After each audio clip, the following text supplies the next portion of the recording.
ارے کبھی جہنم کے بارے میں سنا بھی ہے؟ کبھی جہنم کا تصور کیا بھی ہے؟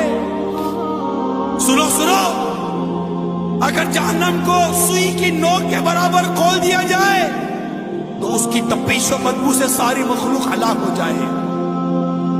اہل جہنم کا جو مشروب پینے کے لیے دیا جائے گا، اہل جہنم کو جو مشروب پینے کے لیے دیا جائے گا وہ اس قدر خطرناک ہے کہ اگر اس کا ایک ڈول دنیا میں بہا دیا جائے تو دنیا کی تمام کھیتیاں برباد ہو جائیں، نہ اناج اگے نہ پھل۔ کبھی سوچا؟ جہنم کا تصور کیا؟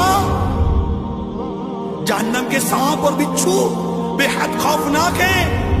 حدیث شریف میں ہے جہنم میں عجمی اونٹوں کی گردن کی مثل بڑے بڑے سانپ ہوں گے جو دوزخیوں کو ڈستے ہوں گے۔ وہ ایسے زہریلے ہوں گے کہ اگر ایک مرتبہ کاٹ لیں گے